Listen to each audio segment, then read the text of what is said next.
واخيرا تم نزول انمي ون بيس ارك الباف. وقبل ما نبدا الفيديو ما ينسوش تصلوا على سيدنا محمد صلى الله عليه وسلم، وتعالوا بينا نكمل باقي الحكايه. بنشوف عمنا لوفي واصحابه خرجوا من جحيم الايج هيد وبيحتفلوا كلهم، هما متجهين الان ناحيه جزيره العمالقه الباف وبيعملوا وليمه كبيره. وبنقابل العمالقه اللي كانوا في السجن وبيقولوا احنا خرجنا وراكم ورحنا ليتل جاردن عشان نجيب الزعيمين، ولو هم لسه برضه بيحاربوا بعض ولكن بايديهم لان اسلحتهم اتكسرت. في الاخر رجعوهم الباف مع بعض، ولكن هم جابوا اسلحه وناويين يحاربوا بعض تاني. تلك هي الحروب التي تناسب الباف. وبيكون زورو فرحان لانه هيتدرب مع العمالقه، لكن انتوا عارفين سانجي ناوي على ايه برضه، وكان بيشربوا خمر وبيسمى بيه الجنيه الخضراء، وده ممكن يهلوس اي حد في ثواني. وبيشرب تشوبر منه بيكون سكر، مفيش حد يشرب منه يا اغبياء، ولكن بيكون الاوان قد فات وكله بيشرب منه. وبداوا يحتفلوا تاني. وقبل عده اشهر بنشوف بارثولوميو حرق بلده في غاردن في العالم الجديد، وكمان حرق علم الشعر الاحمر شانكس. بيقول حان وقت لوفي هو يقود ذلك العصر، ولكن في يومنا الحالي شانكس هو وصل القريه قبض على بارثولوميو وبيقول له اللي عملته ده لا يغتفر، ووضعت كل اصحابي في خطر، اعمل فيك ايه دلوقتي؟ بيقول له انا اسف، ما فكرتش على العواقب اللي هتحصل، قول لي اعمل ايه وانا هعمله. لكن بيجي واحد من طاقم شانكس وبيقول له ده سم قاتل لا يقدر يموت الشخص في ثواني معدوده. بيقول له اديلي قبعه القش لوفي وكده تكون كفرت عن ذنوبك كلها. بيقول له اشمعنى لوفي؟ المفروض احنا اللي نتعاقب مش هو، احنا سببنا المشكله. بيقول له هو مش ده القائد بتاعك برضه؟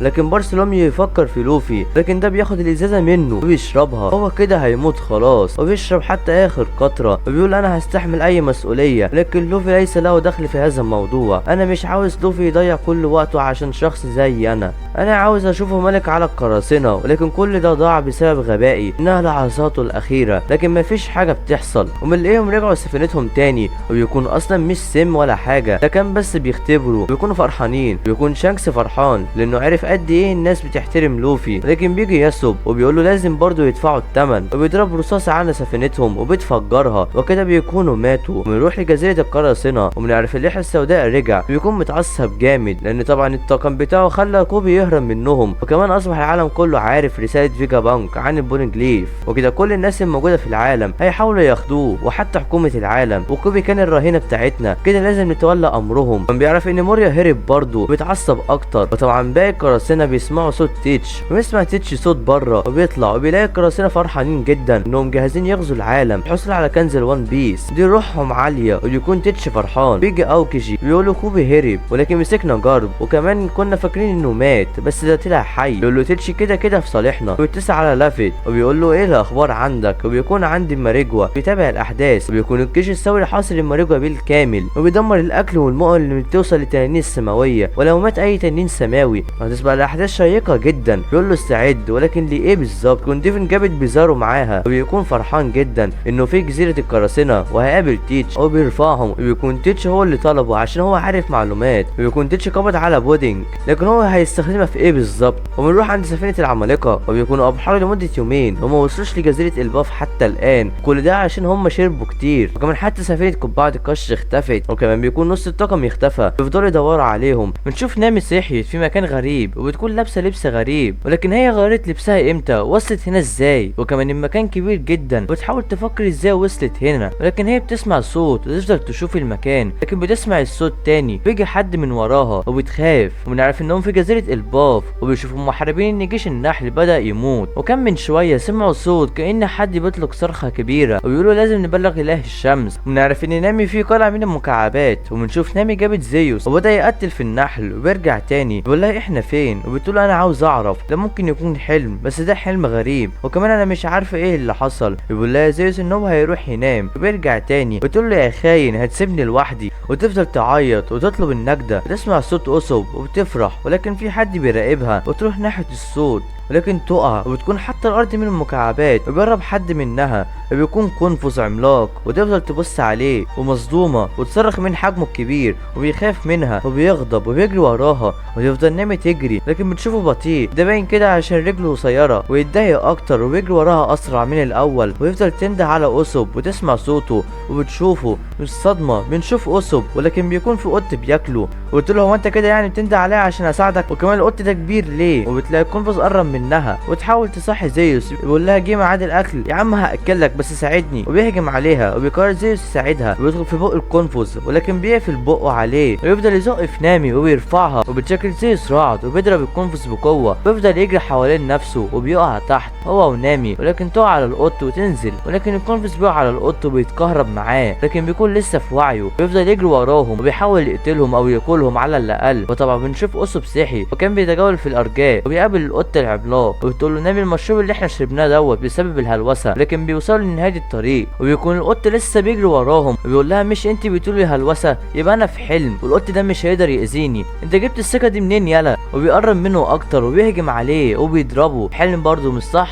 ولكن ده بيدمر القلعه وبيقعوا كلهم وبيصحى نامي وبتلاقي اسب بتحول لبروك لكن بيكون اسب اغمى عليه وبتقول له ما تسيبنيش لوحدي يا غبي، وبيكون القط جاي عليهم ولكن بيكون كبر جدا والصدمه تحول لاسد، ولكن ازاي تحول لكده؟ وبيصحى اسب وبيصرخ وبيستعملوا نامي كدرع وبيقرب منهم لكن بيجي لوفي باقصى سرعه ناحيه الاسد وبيستعمل الجري التالت وبيجي سانجي هو كمان وبيستعد بناره الزرقاء وبيجي عمك زورو وبيستعد كمان وبيهجم عليه وبيطيره في السماء وبيهجم لوفي على الاسد وبيهجم سانجي عليه برضه وبيلزقه في الارض وبيرجع لطبيعته تاني وبيكون اسب حالف ينتقم من نامي بسبب اللي عملته فيه وبيسمعوا صوت حد بيصرخ جامد ويكون جاي من عند الشجره بيقول لهم اسب جيتوا ازاي؟ ونفس الحوار اللي حصل معاهم صحوا لابسين لبس غريب موجودين في ارض غريبه لكن القلعه بتقع بيهم تاني وبيقول لهم اسب انا هقول لكم احنا فين، احنا في جزيره الباف نظرا للحيوانات العملاقه الموجوده ديت واللبسان الغريب دوت، احنا لازم نعرف احنا فين بالظبط، احنا نروح نسال الناس اللي هنا. بيكون سانجي فرحان بطريقه عجيبه وبيمشوا الى البلده نشوف لوفي واسب بيتخانقوا مع بعض وبيفضلوا يتمشوا ولكن بيشوفوا حاجه جايه عليهم وبعد كده هي صغيره لكن بيطلع كبيره وكان عملاق راكب على جراده وبيكونوا مصدومين وبيكون راكبها زي المكنه وبيكون سانجي ونامي خايفين من الحشرات بيفضل لوفي واسب بيسالوه اسئله كتيره وبيقول لهم انا اختصر الامر المكان ده مدينه المكعبات وهي ملكا لتايشون ومعناته اله وهو الذي بنى هذه الارض وبيقدر يشوف كل حاجه، والشجره دي تسمى اغدراسل شجره العالم، شخص مدعو تايشون انشا البلاد حولها ومعناته دي ارض الاله ولالعه دي تحت امر اسكات سما. وبيقولوا لوفي هو في بشر تاني هنا؟ بيقولوا ده القط وطلع القط اللي خد علقه منهم وبيسكتوا اسو قبل ما يتكلم. وكمان القنفذ يسمى اله الاشواك وطبعا نامي صعقته وكمان حادثه اله الاذن اللي هو الارنب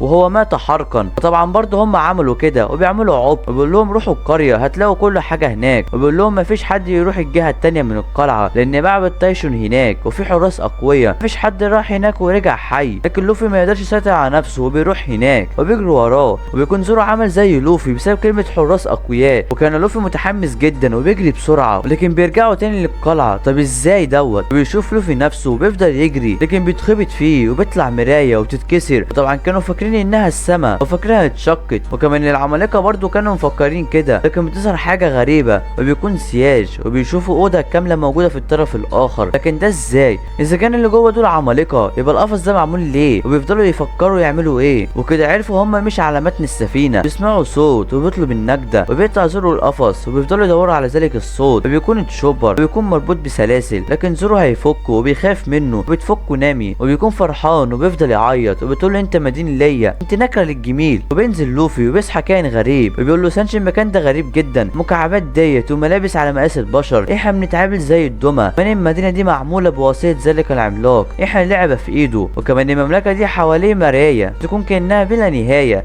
لكن بتشوف كائنات كتيره. وبيظهر واحد للوفي بيكون تعبان وبيظهر غراب ومجموعه فيران وبيكونوا متحاصرين وعرفنا هم مين الحراس عشان كده مفيش حد بيرجع تاني وده اصلا مش معبد. وبنطلع بره الغرفه وبنشوف حد ماشي وبيكون شكله غريب جدا وبنشوف لوفي بدا يتحول للجيل الخامس واخيرا بعد غياب طويل وبيهجم على التعبان بسرعه وطبعا بتوقع الفرشه في النار ولوفي كان بيهرب من التعبان وبيكون سانجي متحاصر من الفيران وبيهجم عليه واحد بيطيره في السماء وبيلزقه في الارض وبيهجم زورو على الغراب بيكون نامي وتشوبر بيدوروا على حاجه وبيقع اسب وبيشوف نار وراه ويكون الشخص قرب من الاوضه نشوف الاوضه بتطلع دخان وايه اللي بيحصل هنا ويفتح الباب وبيلاقي الاوضه كلها بتتحرق وباين كده هو تايشون وبيقول لهم اسب بيهربوا من هنا وبيخلصوا على الحيوانات كلهم وبياخد نامي حاجه وبيخرجوا وبيكون تايشون متعصب بيكونوا ماشيين بيشوفوا نفس القط وبيضربوا لوفي وبيركبوا عليه وبتكون نامي لقت خريطه مملكه المكعبات ولكن بنلاقي تايشون دخل المملكه وبيكون ماشي ورا لوفي والباقي وبيكون متعصب جدا ولكن حاكم الشمس بيجري وراهم وبيكونوا حرقوا غرفته ستدفعون ثمن فعلاتكم ايتها الدمى الحيه. بيفضلوا يهربوا منه لكن اله الشمس بيفضل وراهم وبيلاقوا جدار قدامهم منهم، وكان زورو بيفكر يقطعه وسانجي بيفكر يضربه، لكن لوفي بيقدر ينط من فوق الجدار لانه دمر اي شيء، وينط اسكات من فوق، لكن ما كانش سريع بما فيه الكفايه وبيقعوا كلهم، وبيكون اله الشمس قرب منهم وكان هيمسكهم لكن بيهربوا منه، وبيقول انت بتساعد ليه الناس دي يا اسكات، لكن هو ما يعرفش انه اتضرب منهم، ولكن الطريق ما زال طويل امامهم لكي يخرجوا من ذلك المكان، ولكن نامي بترمي الخريطه وبيكون قسم مصدوم، انت رميتيها ليه؟ وبتقول له انا حفظتها كلها، وبتقول الانعكاس اللي كنا عنده هناك، وكمان السحب دي مجرد اشياء من القطن العملاقه، احنا عبرنا نصف البلاد، احنا قريبين من المخرج، ولكن بيكون اله الشمس اتعصب اكتر، انتم مش هتعرفوا تخرجوا من هنا، وبيجهز شبكه وبيجروا وراهم اسرع من الاول، وكان هيمسكهم ويفضل يدمر في المكان حتى لو وصلتوا للجدار مش هتعرفوا تحطموه، وبيجري وراهم وبيمسكهم، بيحاول اسكات يهرب، تعالوا يا دمية الحيه، ولكن زورو وسانجي بيقولوا واصلوا التقدم وبيستعدوا وبيهجموا على الشبكه وبيقطعوها كلها وبيهربوا منه، بيفضل اسكات يجري بسرعه، دول ازاي قطعوا الاسلاك ديت؟ الاسلاك دي مصنوع من المعدن، حتى لو وصلتوا للجدار القصه مش هتتغير اللي انا كاتبها، وانت عارف الثمن دوت يا اسكات، وبيتكلم اسكات وبيترجم تشوبر كلامه، بتقول له بطل كلام يهبل، بيقول انت ازاي بتكلم سيدك كده، وبتعصب اكتر، وبيقول لهم انتوا هتقابلوا اله الاذن مش هتعرفوا تهربوا منه، وبيقولوا الناس ان في خبر وحش، اله الاذن لقد تم احراقه، وطبعا لوفي والشله كلها كلته، انتوا ازاي قتلتوا الارنب الشرس دوت، وبيتعصب اله الشمس اكتر، لكن ده بيفضل يضحك اكتر، هو العالم بيشتغل كده، قصه غير منصوبه بتظهر في المكان ده، انا قللت من شانهم، دول بيثيروا الحماسه فيها هذا العالم اللي بنيته يوجد الشر والابطال، التاريخ بيكتب قدام عيني، هذا هو جوهر دمية الحيه، ويفضل يضحك حتى لو هيرودون يعترف بيكم انا هرفضها، وبيتذكروا زورو وبيكون من حلفاء لوفي، هو مين بالظبط الراجل دوت، وبيقرر العمالقه موجودين في المكان يهربوا بسرعه، وبيهرب لوفي بسرعه، وبيكون اله الشمس اتعصب اكتر، ايه هي خطوتكم الجايه، ويفكروا يخرجوا ازاي، واسوب هو اللي هيتولى لهذا الامر، وبيستعد وبيضرب قذيفه على الجدار، بتعمل انفجار كبير جدا وبتفجر المكان، وبينزل الحطام على الطاقم، بيفضل لوفي يتخانق مع اسوب، انتوا مش هتعرفوا تدمروا الجدار، هذا هو جزء المفضل، دمية بتعاني وبتواجه مصيرها اليائس وقله الحيله والهزيمه وخيبه الامل جزءا من هذا التاريخ، وبيحاولوا يهربوا، لكن بيكون اسكات تعب جدا، وبيكون اله الشمس متحمس جدا لضم الطاقم الى مجموعته، وبيكون عارف اساميهم، ولكن هو عارف ازاي اساميهم، وبيقع، وبتقول نامي مفيش حد مسؤول عن الكوارث الطبيعيه، مش كده برضو؟ بيقول لها اسوب لا، انت قصدك ايه يا نامي؟ يا للاسف احنا عشنا الحاجات دي كلها في يوم واحد، انا زهقت منه، وعرفنا الطاقم وصل لجزيره الباف ازاي، وكان الغراب هو اللي جابهم، وبيكون العملاق ده هو اله الشمس، بس هو باين عليه بيحب التمثيل واللعب، ويقرر يصنع لوفي والباقي من الدمى، وبتطلع نامي سلاحها، وبتجهز غيمه كبيره جدا محمله بالبر، وبيظهر زيوس تضرب اله الشمس بقوه كبيره، وبيهرب اسكات بسرعه، وتفضل نامي تضحك، وبينط اسكات، وبيجهز لوفي نفسه، وبيستخدم الجير الرابع، وبيضرب الجدار بقوه، وبيقدر يكسره، واخيرا هيخرجوا من بلد المكعبات، وبتخلص الحلقه على كده، يا ترى اللي هيحصل، ولا ترى هيقدروا يكملوا هذه المغامره ام لا، وهل يقدروا يسيروا على بقيه الطاقم؟ ده هنعرفه في الحلقه القادمه، ما تنسوش الاشتراك في القناه واللايك الجميل على الفيديو.